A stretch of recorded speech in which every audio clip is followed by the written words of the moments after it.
graça e paz da parte de Deus, nosso Pai, e da parte do nosso Senhor e Salvador Jesus Cristo seja com você. Se você caiu de paraquedas aqui nesse vídeo, né, e não é inscrito no nosso canal, se inscreva aí no nosso canal João Davi, Assuntos do Caminho. Dê seu likezinho, não é?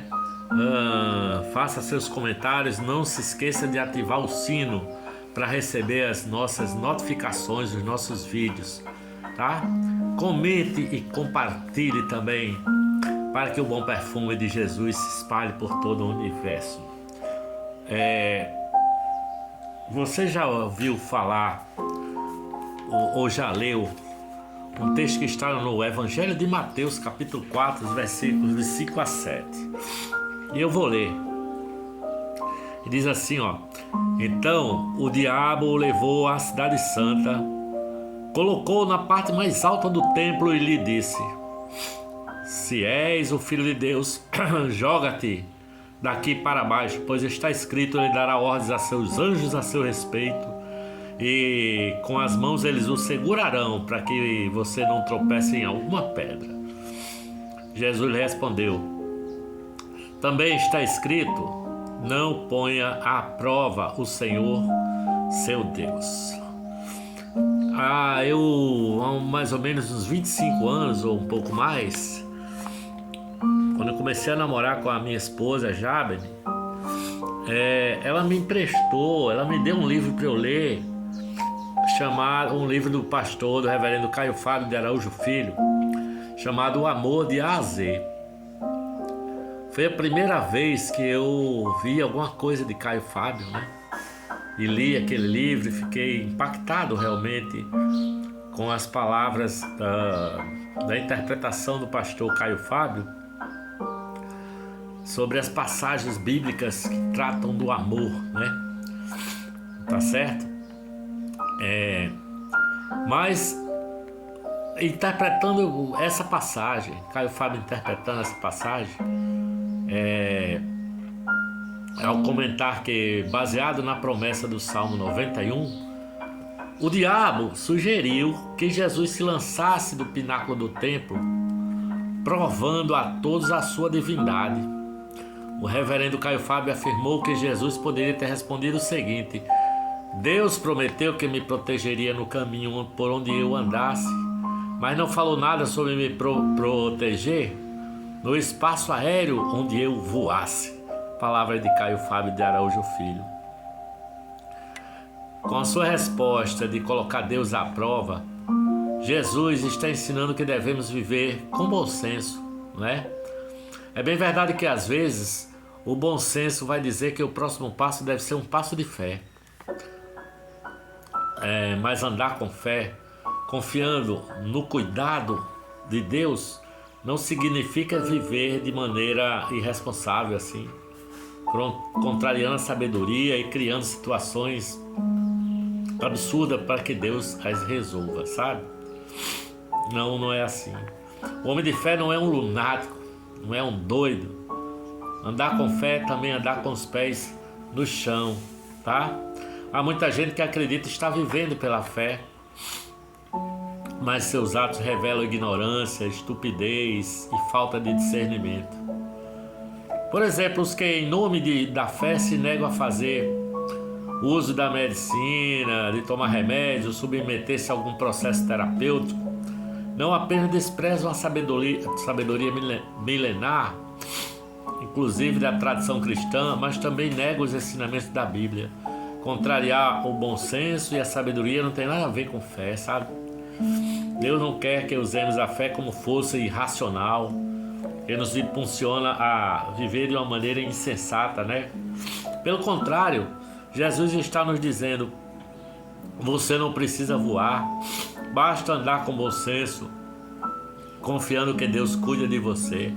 Não coloque Deus à prova, não exija coisas absurdas dele em nome de sua fé.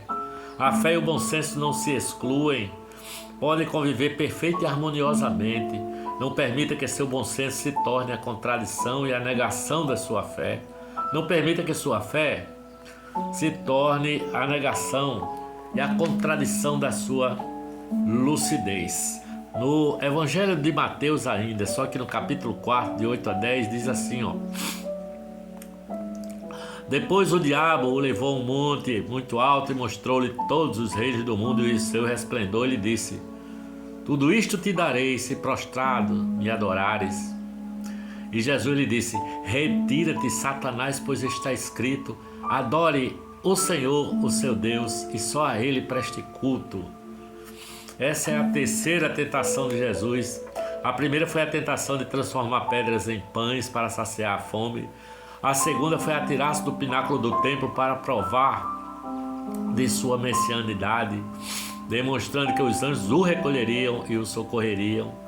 Nessa terceira, o diabo coloca diante dos olhos de Jesus toda a glória de todos os reinos do mundo. A primeira tentação tem a ver com a necessidade do corpo, a fome. A segunda tem a ver com o espírito, a dimensão da vida que compartilhamos com Deus. Deus é espírito, e onde rivalizamos com Ele, com nossa pretensão de autonomia. A terceira tentação tem a ver com os desejos. Lembra o ditado que diz que o que os olhos não veem, o coração não sente? O diabo coloca Jesus diante de uma vitrine com toda a glória de todos os reinos do mundo e oferece tudo a ele, dizendo: se tu me adorar, eu posso dar tudo isso para você. Estar na dimensão do desejo é uma viagem muito perigosa, porque nossos desejos são ilimitados. A Bíblia Sagrada diz que Deus colocou a eternidade no coração do homem. Talvez por isso Dostoiévski afirme que o coração do homem tem um vazio do tamanho de Deus. Isso significa que não há nada que o diabo possa oferecer ao ser humano para preencher a grandeza ou a imensidão do seu desejo, pois esse buraco na alma humana só pode ser preenchido por Deus. A resposta de Jesus, portanto, é perfeita. Somente a Deus você pode adorar e somente a Ele você deve prestar culto. Há muita gente vivendo escravizada pelos desejos. Na verdade, somos ensinados a cada dia a olhar para as vitrines. Somos bombardeados com oferta de coisas que podemos comprar ou possuir na perspectiva de satisfação dos nossos desejos. Mas desejos são ilusórios. Entrar na aventura de desejar é desejar um caminho perigoso, sabe? Oscar Wilde dizia que há duas coisas ruins na vida. A primeira é desejar e não possuir. A segunda é desejar e possuir. Porque quando você não tem, você vive a falta e a frustração. Mas quando você tem, você experimenta o tédio. A razão é simples. Não são as coisas que enchem o buraco do nosso coração. A capacidade de fugir das armadilhas do desejo, ainda que os mais legítimos, e o discernimento de saber que não há nada que o diabo possa oferecer para matar a fome da alma, são desejos que colocam os discípulos de Jesus de joelhos assim diante de Deus, sabe? Mateus capítulo 4, de 8 a 10. Então o diabo levou o monte alto e mostrou-lhe os reinos do mundo, seu esplendor, e disse: tudo isto te darei se prostrado me adorares. E Jesus lhe disse: retira-se de Satanás, pois está escrito: adore o Senhor teu Deus e só a Ele preste culto.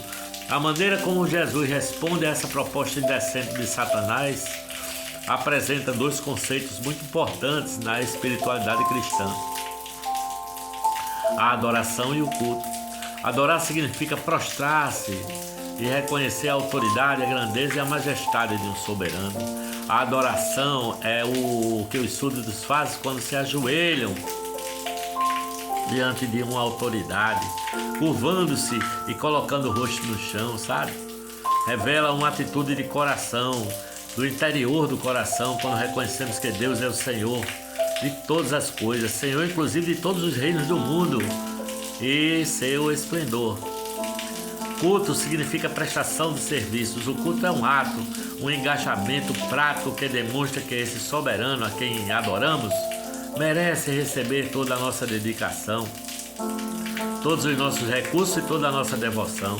O culto é a maneira prática que em nosso estilo de vida demonstramos que estamos rendidos aos pés de Deus assim. Evidentemente, Jesus também enfatiza essa passagem que o diabo jamais deve receber de quem quer que seja qualquer ato prático de devoção. Poderíamos nos lembrar daquela velha expressão de que fulano vendeu a alma ao diabo em troca de ter seus desejos satisfeitos, né? Mas Jesus está nos dizendo que não há outra autoridade espiritual diante de quem devamos nos ajoelhar, assumir compromisso, prestar serviço ou fazer oferendas, além do único e verdadeiro Deus, Criador dos céus e da terra, Deus e Pai de nosso Senhor e Salvador Jesus Cristo. O amor de Deus é gratuito, não se obtém com nenhum tipo de troca. Nossa devoção, nossa adoração, nosso engajamento e culto não são uma negociação ou uma barganha. Nossa adoração e nosso culto a Deus são uma relação de amor, coisa que não é possível com o diabo.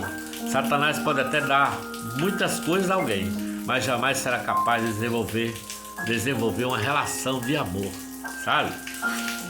Da boca de Satanás jamais se ouvirá a respeito de alguém o que Deus disse a Jesus e sussurrou a cada um de nós: este é o meu filho amado em quem eu me agrado, em quem eu me alegro. O diabo só tem prazer em si mesmo. Quem já se ajoelha diante do diabo se torna escravo. Quem adora e presta culto ao diabo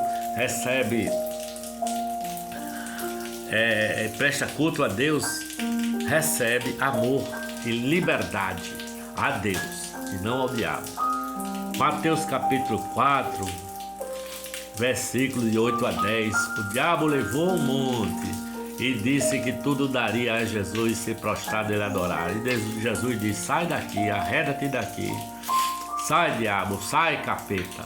É assim que Jesus encerra esse período de tentação no deserto. Ele discerne uma presença maligna e dirige-lhe uma palavra de autoridade. A espiritualidade que Jesus nos ensina implica a consciência e a percepção de que somos rodeados de espíritos com atributos pessoais. Não temos apenas uma maldade interior, há uma presença maligna que nos rodeia. Discernir essa presença é fundamental para quem quer andar com Jesus.